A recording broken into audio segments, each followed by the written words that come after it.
Isso aí, hoje aqui conversando com você sobre xenofobia e a liberdade de expressão, né? Todo mundo está falando sobre essa questão de liberdade de expressão. A gente comentou aqui sobre o papel da mídia nessa história toda, como a mídia forma opiniões, como ela gera comportamentos, né? Como ela mobiliza nações e pessoas.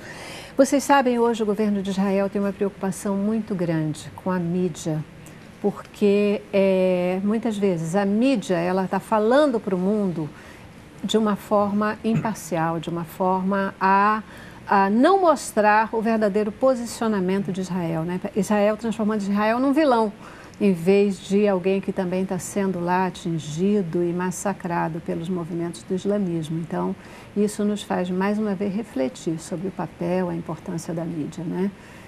O que está sendo dito, o que está sendo falado, aquilo que a gente está contando para o mundo, compromisso com a verdade dos fatos. Vocês todos são de mídia. O que vocês acham que está acontecendo com a imprensa, com a mídia de um modo geral, nos tempos atuais? A mídia ela é muito concentrada, né, no país, aqui no Brasil principalmente, e são poucos espaços para debater. Esse programa aqui, por exemplo, da Boas Novas, é uma raridade.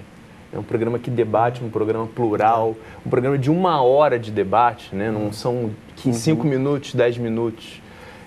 E isso, cada vez mais, é preciso ter mais emissoras, ter mais rádios para debater. E discutir a própria mídia, né? Exatamente. As ações da própria mídia. Tem até um exemplo que eu vivi quando eu fui à África, Angola, que eu cheguei lá com uma visão da África que a mídia acaba passando de lá, né? De que é só violência, pessoas passando fome, que não é nada daquilo, né? Angola, Luanda, principalmente, uma cidade super rica. E eles tinham a mesma visão do Brasil estereotipada.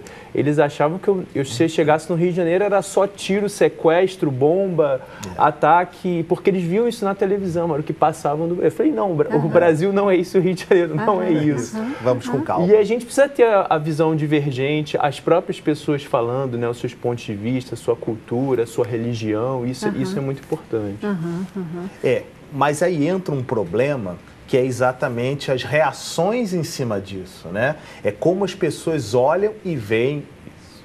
Né? Eu gostaria, Célia, só de apresentar, não falei nos blocos anteriores, de que o problema não é só religioso, ele é econômico, ele é político, entendeu?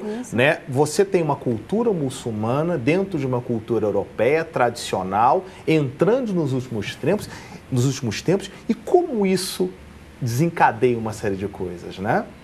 A gente está vivendo, como foi dito, uma pós-modernidade, uma globalização, onde isso não vai ter o retorno.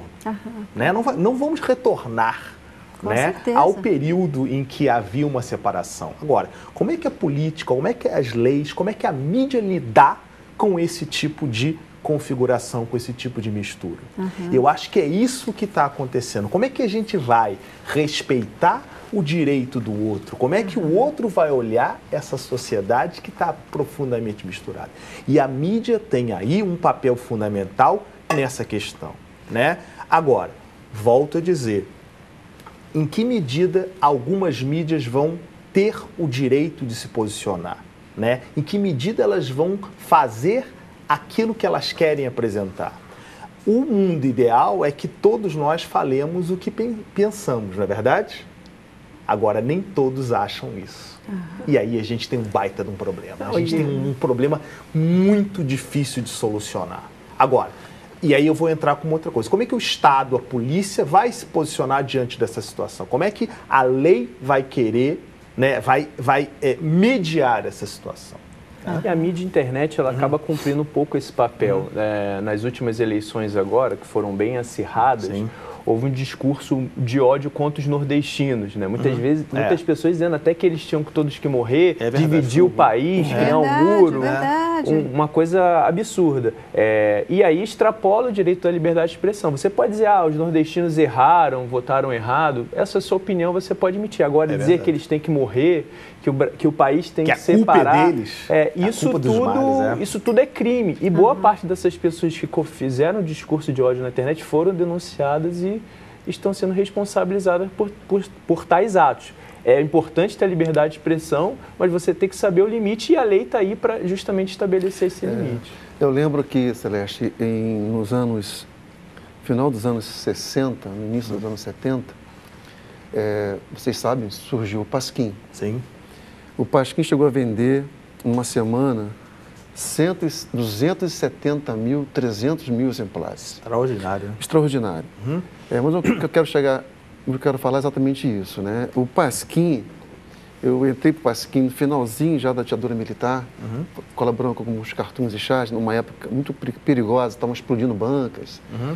Eu queria ver meus trabalhos, não podia nem comprar o jornal, tinha que ir na redação pegar. Mas eu quero dizer exatamente o seguinte, o Pasquim, ele tinha um foco, ele tinha alguém onde ele pudesse criticar, era o governo, era a ditadura militar. Aí quando acabou a ditadura militar, o Pasquim praticamente acabou, eu diria que acabou o Pasquim. Né? Aí foi o que o Zueni Ventura falou. Né? Agora, o desafio da charge hoje, né, agora criticar alguém, uma situação. O desafio da charge hoje é sobreviver sem esse foco, sem esse alvo agora. É como você fazer humor, né, sem você ter que atacar alguém. Então, acho que o problema do Charlie, não sei se pode dizer que é um problema, é que ele focou o islamismo. Pode ver que as charges, basicamente delas, só o islamismo. Né? A liberdade de expressão que temos todos que ter, parece que ficou focada ali. Eu lembro que o Zeraldo mandou uma frase muito interessante quando ele saiu do Pasquim. Ele falou, o título da matéria era Zeraldo sai do Pasquim para entrar para a história. Aí perguntaram a ele por que ele saiu. Porque o Pasquim deixou de ser o banheiro do inquisitório da ditadura militar. O Pasquim não era mais aquele banheiro que o chargista podia pichar. Essa parede caiu. Né? Então perdeu a graça o Pasquim. Né? Então, nesse campo, eu não sei como vai ficar o Charlie, né? Porque você não está lidando com um público militar, especificamente. Você está lidando com uma religião muito grande. Múltipla. Com vários posicionamentos. Que também tem lá seu secretismo religioso forte, que no Brasil tem, que também lá tem. Então, quer dizer, é complicado. A coisa ali, tanto é que o Charlie, tudo bem, a mídia e tal, não sei se foi um tiro pela culatra, mas agora eles saíram agora com 3 milhões e 200 mil exemplares. 60 mil só. Era só 60 mil, 50 mil, 60 mil, agora saiu com 3 milhões, né? Talvez um dos fatores, a gente não vai aqui chegar a nenhum tipo de resposta, não, óbvio, que imagina se a gente vai chegar a um tipo de é? resposta, mas o nosso objetivo é provocar reflexão, né? Por exemplo, a questão da internet hoje, que gera uma comunicação violentíssima, né? Rapidíssima, aí no mundo inteiro, e que muita gente usa para o mal, porque coloca mentira, coloca coisas que não são verdade, vão provocativas. Então, o que eu acho que é importante... Incitam a violência. Incitando a violência e tal. Eu acho que é importante que a gente, enquanto público, tenha noção dessas questões, como é que funciona, e coloque algum tipo de filtro ao ler uma notícia, ao se deparar com uma situação, que busque saber, que busque também a verdade, que busque refletir sobre as questões e não mergulhe simplesmente nos fatos, né? Por quê?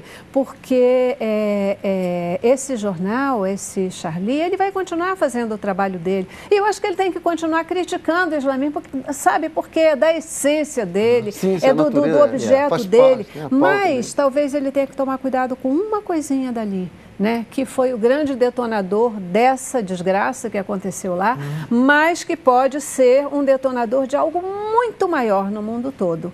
Né? Que é o ódio a povos que não tem nada a ver com essa história, e isso serve para lá e serve para um monte de outras situações, como a questão dos nordestinos aqui no momento da eleição, né? Que foi uma boa lembrança. É que a gente pensa que está tudo tão distante da gente, mas não está, está mais perto do que a gente imagina. Exatamente. Né?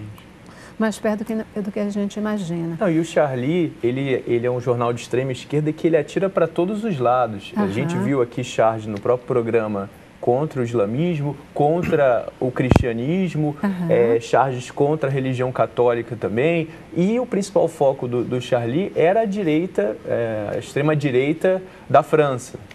E eles ficavam sempre se degladiando. É um problema político, E volta e meia tinha temas sobre o islamismo, né? Mas a gente sabe que dentro de um cenário bem radicalizado que há, principalmente na Europa, né? A direita conservadora crescendo muito, a xenofobia crescendo muito na Europa, partidos que defendem a expulsão dos imigrantes, cada vez mais piorando a legislação de imigração, o Charlie ele acaba tendo uma visibilidade entrando nessa guerra, né? Incentivando a intolerância e criando um ambiente conflagrado, um ambiente beligerante, que é muito ruim para a democracia e para o mundo que a gente quer viver. Que a gente quer. Não é esse o mundo que a gente quer viver, não é esse o mundo que a gente quer viver, com certeza. Agora, viva a liberdade de expressão. Com certeza. Claro. Viva a liberdade. A gente tem que deixar claro isso, entendeu? Eu falei isso Ela exatamente. não pode. Viva a liberdade de expressão. E da minha preocupação com essas regulamentações de sutilmente, como você, Celeste colocou, de estar voltando aí a todo aquele sistema, né, de censura que nós tivemos. E a gente tem que falar muito sobre isso e chamar a atenção para que coisas como essa não sejam usadas como instrumentos para dizer precisa regular, precisa isso, precisa aquilo, precisa limitar.